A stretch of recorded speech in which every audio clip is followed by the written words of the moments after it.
hadaynu ku bilowno taxliisha S&P 500ka waxaynu aragnaa ina level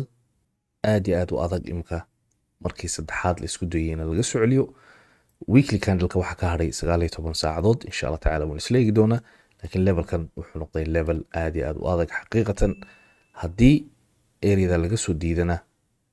ilaa areada middle sectionka waa la keeni karaa haddii la jebiyana ilaa meelaha waa la keeni karaa طبعا analysiskan oo dhan wuxuu ku ictimaadayaa fundamentalka laanu fundamentalka ayaa waqtiyadan oo kale aad iyo aad maartay u muhiima haddii zonka 4250 la jabiyo insha Allah tacaala S&P du waxay ku wajahan tahay 4500 kolba xaalku sidoo noqdo insha Allah tacaala waan la socon laakiin areadan waxaad moodaa inay noqonayso area aad iyo aad u adag haddaynu isla eegno lacagta guud ee kriptada 1.25 trillion dollar ayaa maarta laga soo celiyay waana area rubuca oo aad iyo aad u muhiima lacagta oo imka aynu aragno inay u dhaxayso labada zone meeshii markii hore lacagta laga soo geliyay suuqa ya imka aynu arkayno in laga saarayo laga yaabaa in lacagta ku soo yar laabato haddana kadibna laga saaro oo all the way down ay u soo daadato maadaama coin far badan dhaqaaqyo waalan ay sameeyeen dabcan mar walba oo dhaqaaqyada maartay ay sameeyaan coinku lacagta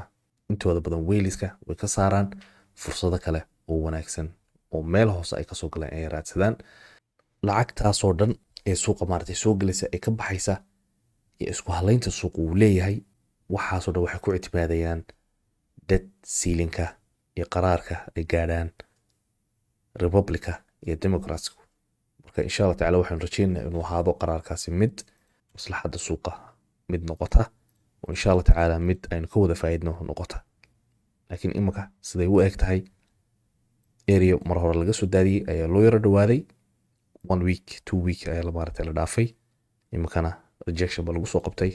areadana waxa weeye zone hore oo mar hore ahayd support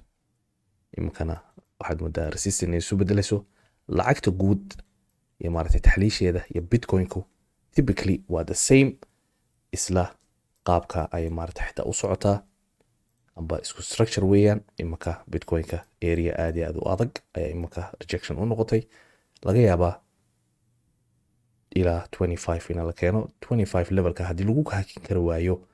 ilaa 15000 meeshii aynu dhaqaaqan oo dhan ka soo sameynay inay lagu soo celiyo ayaa macquula oo halka double bottom ka soo gasho taana waa tan u badinay insha Allah tacaala levelkana waa level muhiima inaan la jebin waa muhiim qaabka kale aynu u aragno probability-ga kale ah waxa weeye in sidaa maartay loo kaxeeyo bitcoin-ka areadan ah area u dhaxaysa 30000 ilaa 32000.5 insha Allah tacaala la jabiyo kadibna sidaa ay maartay aynu ku soo laabanayna bull marketkii laakiin imaka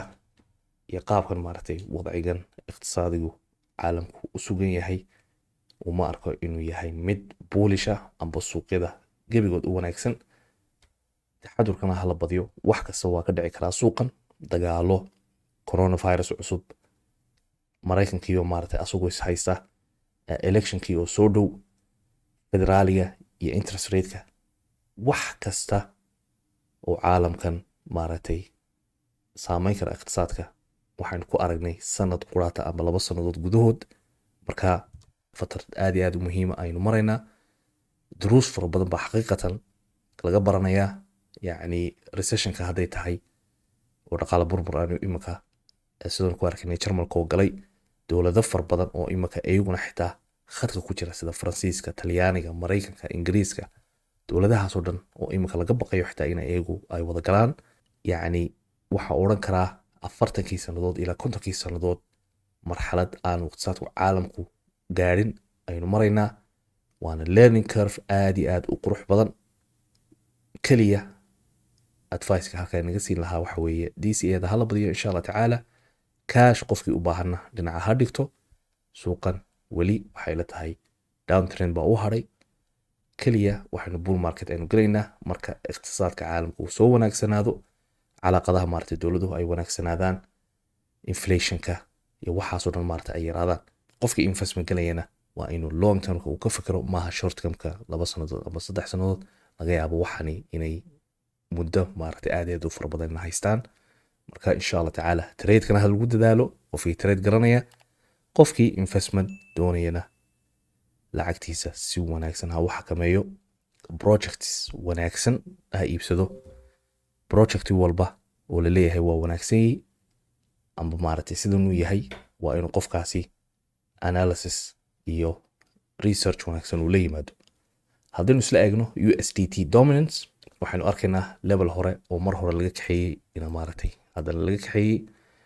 areada hore oo imaka ayadu ku ah resistant, mar hore laga soo daadiyey ay marayso. hadday dhaafto waxay la tahay meelihii sare ee ay gaadhay berigii hore June iyo 2022 October inay gaadho, oo halkaa triple top ay kasoo samayso. insha Allah tacaala markaa aynu odhan karnaa suuqa waa la soo geli karaa. inay lacagtu xitaa kasii baxdana waa macquul. oo dollarka haddaynu isla eegno waxaynu arkaynaa inuu level aad u muhiima uu kasoo laabtay asna double bottom hore looga kaxeeyey, structure hore oo maaragtay macalale ku fadhiya areada $100 oo had iyo jeer iyadu ah area maaragtay zone adaga amba psychological level waa laga soo celiyey. waxaanu ku wajahayay imaka areada ah 105. hadduu jabiyo insha Allah tacaala wuxuu ku wajahayay 107.5 ilaa iyo 15 sidaasuu sii soconaya ilaa iyo highga hore uu gaarayo. marka xaqiiqatan wadciga weli hadday tahay dhinaca dollarka ma sugna. mar walba uu doolarku maaragtay sarkac u sameeyo waxaynu ognahay in maaragtay suuqyada gebigood la soo daadiyo. haddaynu isla eegno dahabka iyo wadciga qaabka maaragtay ku socda asna, waxaynu arkaynaa triple top inuu soo sameeyey oo imaka la soo daadiyey. taana waxaa ugu wanaagsan imaka qaraarkan debt ceiling laga gaarayo. haddii la xaliyana sidaan sheegay iqtisaadka iyo wadciga suuqa caamatan waa u wanaagsan yahay. haddii qaraar laga gaari waayana waa u xun yahay. marka imka gooliguna had iyo jeer wuxuu inoo sheegaa ama maaragtay qiyaas uu ka yahay mashaakilka caalamka ka jirta, hadday tahay dagaalada, hadday tahay khalkhalka iqtisaadiga, waxaasoo dhan. marka imka maadaama uu soo daadanayo waxaynu arkaynaa ina laga yaabo xal ina waddanka Mareykanka uu gaari karo, taas oo maxay ahayd saacidaysa insha Allah tacaala iqtisaadka. haddaynu isla eegno qaabka iyo wadciga baananka waddanka Mareykanka, imaka waxaynu aragnaa indexkan oo baananka waddanka Mareykanka u khaasa ina area beri hore ayaamihii corona la keenay,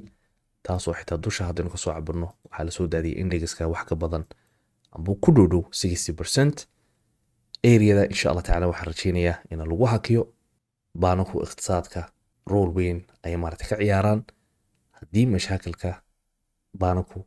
waddanka Mareykanka ay sii socotana saynu ognahay waa saameyn kartaa. insha Allah tacaala waxaan rajeynayaa areada in laga baygareeyo, kadibna halka asmada baananku iyaduna maaragtay lagu xaliyo. haddaynu isla eegno VIX oo laga cabira asna volatility-ga iyo wareerka suuqa amba gaar ahaan S&P 500, waxaanu arkaynaa levelkii inuu suuqu wareer uu galo inuu taagan yahay.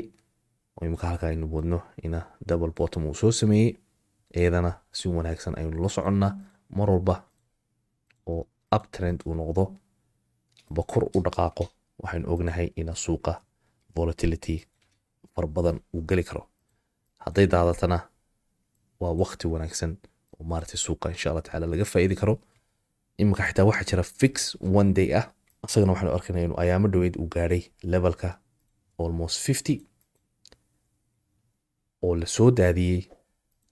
amba daadasho weyn maaragtay lagu qabtay. imikana saynu aragno inuu uptrend isu bedelayo. marka insha Allah tacaala waxa weeye indicatoro iyo indexyo maaragtay fara badan oo la taabaco, taas oo kuu sheegi karta jihada ay u socon karto iqtisaadku. akhyaarta intaas insha Allah tacaala kusoo gabagabeynayaa taxliishii suuqa. haddii aad jeceshahay maaragtay inaad koorsada aanu bixno bil walba aad ka qayb qaadatid, insha Allah tacaala waxaad igala soo xiriiri kartaa description-ka iyo comment-ka ugu horeeya details-ka ku qoran. aad iyo aad baan idin salaamay. Assalaamu calaykum waraxmatullah.